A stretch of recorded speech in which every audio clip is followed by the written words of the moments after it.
മുഅ്മിനീങ്ങളെ, ഓരോ ദിവസവും ഞങ്ങൾ കേട്ടുകൊണ്ടിരിക്കുന്ന വാർത്തകള്, നമ്മിൽ നിന്ന് നമ്മേക്കാൾ പ്രായം കുറഞ്ഞ ഒരുപാട് ആളുകൾ നമ്മിൽ നിന്ന് വളരെ പെട്ടെന്ന് ഞങ്ങളിൽ നിന്ന് വിട പറഞ്ഞു പോവുകയാണ്. വാപ്പയോട് പറഞ്ഞില്ല, ഉമ്മയോട് പറഞ്ഞില്ല, ഭാര്യയോട് പറഞ്ഞില്ല, ഭർത്താവിനോട് പറഞ്ഞില്ല. വിദേശത്തു നിന്ന് ലഗേജുകളെല്ലാം ഒരുക്കി വെച്ച് നാട്ടിലേക്ക് ലഗേജുകൾ വരുന്നു. പക്ഷേ അതിന്റെ സാഹിബ്, ഉടമസ്ഥൻ ഇങ്ങോട്ട് വന്നില്ല. ആ മനുഷ്യൻ കഴിഞ്ഞ രാത്രി മരണപ്പെട്ടു. നാട്ടിൽ നിന്ന് വിദേശത്തേക്ക് പോകാൻ ഒരുങ്ങിയ മനുഷ്യൻ എല്ലാം ശരിപ്പെടുത്തിയിട്ടുണ്ട്. അദ്ദേഹത്തിന്റെ വിസ ശരിയായിട്ടുണ്ട്, ടിക്കറ്റുകൾ ശരിയായിട്ടുണ്ട്. അദ്ദേഹം പോകാനുള്ള സാമഗ്രികൾ മുഴുവനും അദ്ദേഹത്തിന്റെ ലഗേജിൽ ഒരുക്കി വെച്ചിട്ടുണ്ട്. അപ്പോഴാണ് അദ്ദേഹത്തിന്റെ ആത്മാവിനെ പിടിക്കാൻ അസ്രായിൽ അലൈഹിസ്സലാം കടന്നു വരിക. അതുകൊണ്ട് മുത്തുമോമിനീങ്ങളെ, പെട്ടെന്നുള്ള മരണങ്ങളാണ് ചുറ്റുഭാഗങ്ങളിൽ കേട്ടുകൊണ്ടിരിക്കുന്നത്. അള്ളാഹു നമ്മുടെ ആയുസ്സിൽ ബറക്കത്ത് നൽകട്ടെ, ഒരുപാട് സൽക്കർമ്മങ്ങൾ ചെയ്യാനുള്ള തൗഫീഖ് നൽകട്ടെ. നാളെ ചെയ്യാം, മറ്റന്നാൾ ചെയ്യാമെന്ന് പറഞ്ഞുകൊണ്ട് അള്ളാഹു നിർബന്ധമാക്കിയ കാര്യങ്ങളെ ഒരിക്കലും തട്ടിമാറ്റിക്കൂടാ. എന്റെ പ്രിയപ്പെട്ട സഹോദരങ്ങളെ, ഉമ്മമാരെ, കുറച്ചു ദിവസങ്ങൾക്ക് മുമ്പ് പട്ടിക്കാട് ജാമിയ നൂരിയ അറബിയ കോളേജിൽ പഠിച്ച് സനദ് വാങ്ങാൻ ഏതാനും ദിവസങ്ങൾ മാത്രം ബാക്കി നിൽക്കേ ഞങ്ങളുടെ പ്രിയപ്പെട്ട നഈം ഫൈസി ഉസ്താദ് മരണപ്പെട്ട വിവരം ഞങ്ങൾക്ക് പലപ്പോഴും അറിഞ്ഞതാണല്ലോ. നഈം ഫൈസി ഉസ്താദ് ഞങ്ങളിൽ നിന്ന് വിട പറഞ്ഞു പോയ വാർത്ത ഞങ്ങൾ കേട്ടതാണല്ലോ. നിങ്ങൾ ചിന്തിച്ചിട്ടുണ്ടോ എത്ര വലിയ ഭാഗ്യവാനാണ് ആ ഉസ്താദ്? ജീവിതത്തിൽ നിസ്കാരം ഖളാ ആക്കേണ്ടി വന്നില്ലല്ലോ. പഠിക്കുന്ന ഡിഗ്രിയോ അല്ലെങ്കിൽ അതിന്റെ അപ്പുറമുള്ള കാര്യങ്ങൾക്ക് വേണ്ടി ഹൈസ്കൂൾ മുതൽ ഡിഗ്രി വരെ അല്ലെങ്കിൽ അതിൽ തുടർന്നുള്ള പഠനത്തിന് വേണ്ടി നിസ്കാരങ്ങൾ ഖളാ ആക്കുന്ന ചെറുപ്പക്കാരാ, നീ നിന്റെ പഠനങ്ങളൊക്കെ കഴിഞ്ഞ് നീ അള്ളാഹുവിന് നിസ്കരിക്കാമെന്ന് കരുതിയിട്ടുണ്ടെങ്കിൽ മുത്തുമോനെ, എപ്പോഴാണ് നിന്റെ ആത്മാവിന് ഇസ്രായേൽ അലൈഹിസ്സലാം ഊരിയെടുക്കാൻ വരിക എന്ന് നിനക്ക് പറയാൻ പറ്റുമോ? എന്നാൽ നഈം ഫൈസി ഉസ്താദിനെ പറ്റി നിങ്ങൾ ചിന്തിച്ചു നോക്ക്. എത്ര വലിയ ഭാഗ്യവാനാണ്. ചെറുപ്പം മുതലേ ദർസ് പഠിച്ചു, നിസ്കാരം ഖളാ ആക്കിയില്ല. അതിനുശേഷം കോളേജിലും പഠിച്ചു, നിസ്കാരം ഖളാ ആക്കേണ്ടി വന്നില്ല. നോമ്പുകൾ പിടിച്ചു, സുന്നത്തുകൾ ചെയ്തു, ഖുർആനുകൾ ഓതി, ദിക്റുകൾ ചൊല്ലി, സ്വലാത്തുകൾ ചൊല്ലി, ഹബീബിന്റെ മദ്ഹ് ഗീതങ്ങൾ പാടി പറഞ്ഞു.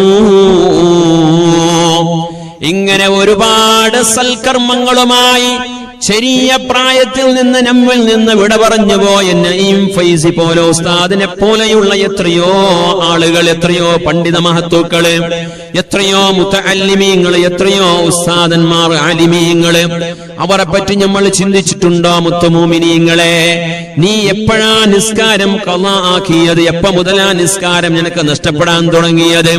ഹൈസ്കൂളിൽ നിനക്ക് ളുഹ്ർ നിസ്കാരം നീ ഒഴിവാക്കി, കോളേജിലെത്തിയപ്പോഴും നീ ളുഹ്ർ നമസ്കാരം നീ ഒഴിവാക്കി, അസ്ർ നമസ്കാരം നിന്റെ കളിക്കളത്തിൽ നഷ്ടപ്പെട്ടു പോയി, ഇശാ നമസ്കാരം നിന്റെ ജീവിതം നീ ടർഫിലങ്ങ് നഷ്ടപ്പെടുത്തി പോയി, മഗ്രിബ് നിസ്കാരം ചിലപ്പോൾ വല്ലപ്പോഴും നീ നിസ്കരിക്കാൻ പള്ളിയിലേക്ക് അങ്ങ് കയറി, സുബഹിയുടെ സമയത്തോ നീ കിടന്നുറങ്ങുകയും ചെയ്തു.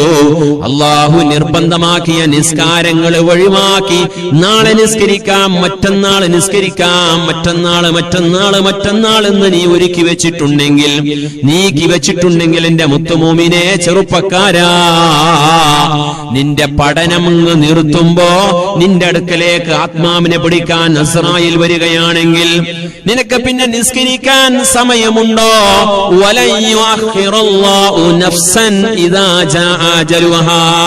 പടച്ചവൻ നിനക്ക് കണക്കാക്കിയത് 20 വയസ്സാണ്, പടച്ചവൻ നിനക്ക് കണക്കാക്കിയ 25 വയസ്സാണ്.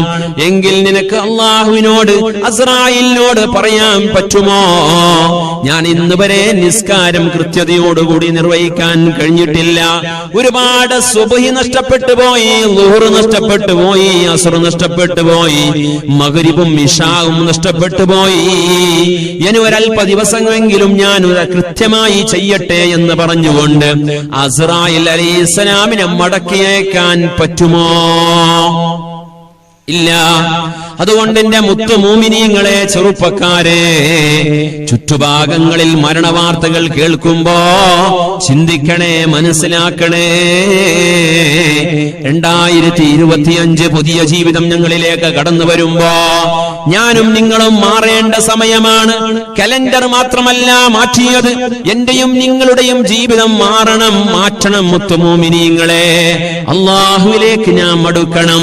ദിക്റിലൂടെയും സ്വലാത്തിലൂടെയും തസ്ബീഹിലൂടെയും അള്ളാഹുവിലേക്ക് അടുക്കണം. കഴിഞ്ഞ വർഷം ഞങ്ങളിൽ നിന്ന് നഷ്ടപ്പെട്ടു പോയ ദിവസങ്ങളെ പോലെയല്ല ഈ വരുന്ന ദിവസങ്ങള്.